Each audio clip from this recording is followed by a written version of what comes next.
Hound here with another War and Order video. So in this video, what I want to talk about is going to be the beasts in War and Order.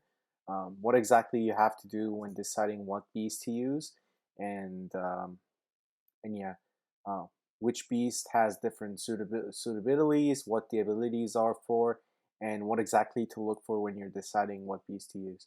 So pretty much, if I want to explain what the beast is in general, the beast goes with your army. If I want to compare this to like Vikings War of Clans, it'd probably be like the hero that goes with your army. Your beast has certain abilities that it can use. As you can see, there are some abilities down here.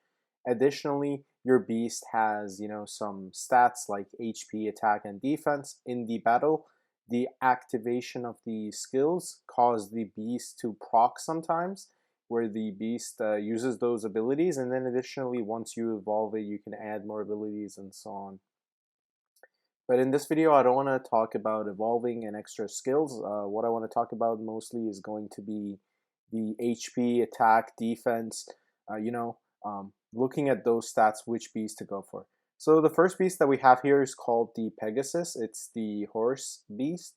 If we're looking at the HP, there's 900 and 99.7k HP. There is 42.9k attack and 212 defense.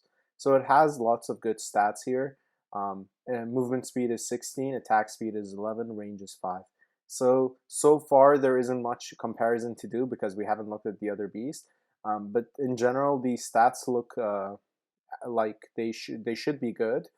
Now, if we go to the next picture here, to the next slide, what we can see is that one of the abilities is that it summons a thunderbolt to attack the current target every 8 seconds, and this deals 135% of normal attack. So whatever attack it has here, it deals 135% of that. So a little bit more than this, it deals every 8 seconds, which is a really good ability to have, especially if you're fighting an opponent that, ends up going multiple rounds because they have a lot of infantry in front. Having this where you could do suddenly a good amount of damage is a good thing to have on your side. Now, if we go to the other ability that comes with the beast itself, every 13 seconds it raises the attack of the back row troops by 9.6%. What are the back row troops? Archers and your mages, and those two things are the things that deal the most damage in the battle.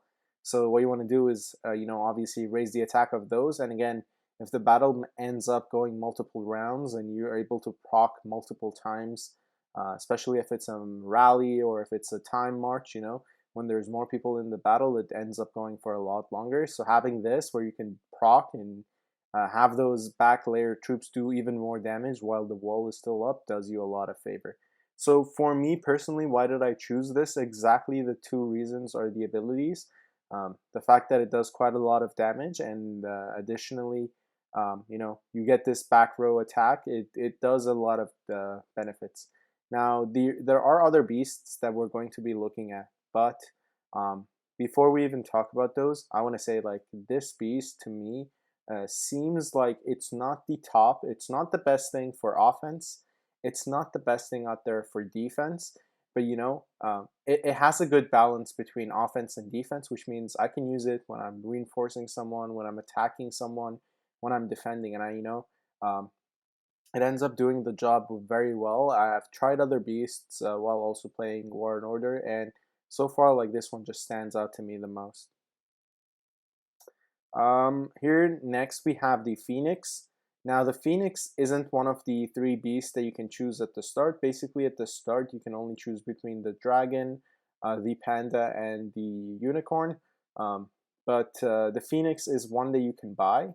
And if you look at these stats, HP, attack, and defense, and once again we're going to look at the dragon, this compared to the Pegasus is a lot more offense based. So you have a lot more attack, but you don't have the defense, and you have a little bit less HP if you compare this to the Pegasus.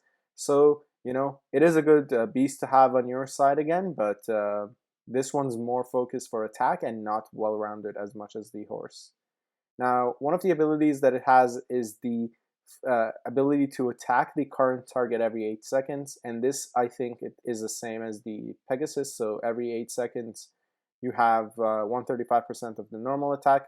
Since the attack is higher, you get more attack basically. The other ability that it has, it launches a strike with the power of rebirth on all enemies in the back row every 13 seconds, which means it damages 360% of normal attack.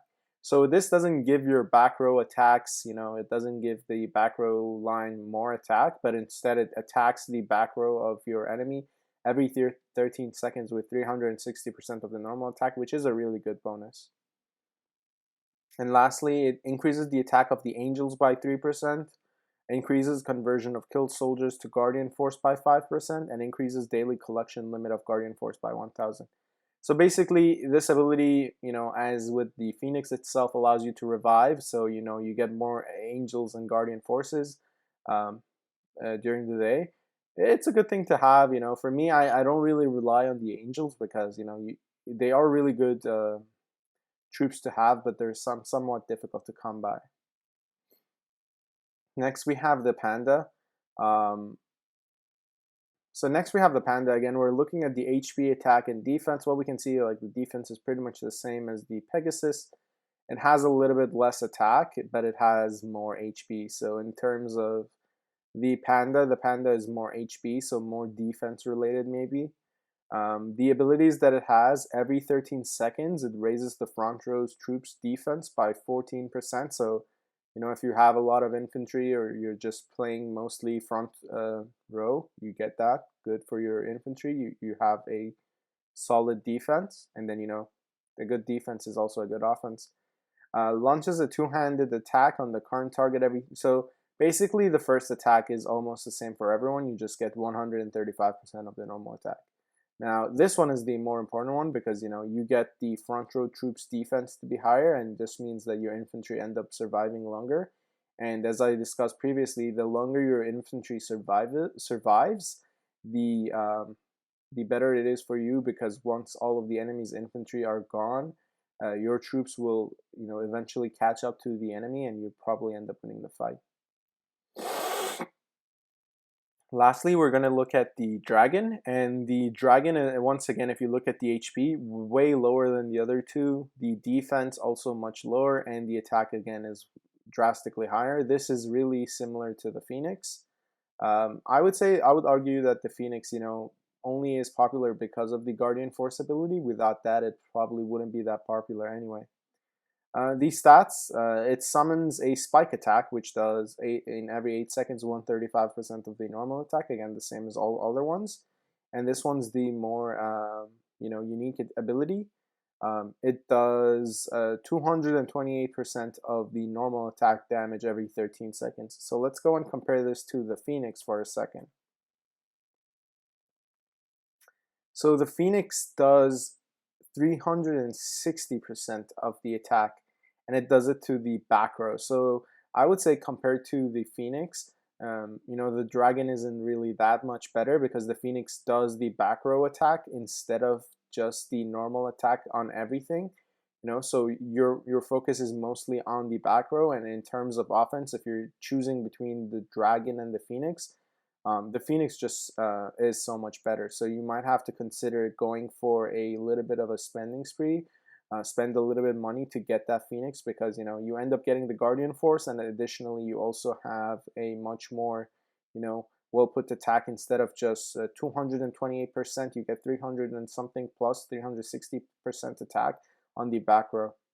Yeah, that's pretty much everything that I would look at when deciding which beast to go with. You just have to look for something that suits your play style. For me, since I play offense and defense regularly, I feel like having a lot more mages and archers, I end up using the ability of having more attack on my archers so they do more damage. Whether it's offense or defense, it applies, so it helps me quite a lot. But yeah, that's it for this video, and I'll see you guys in the next one.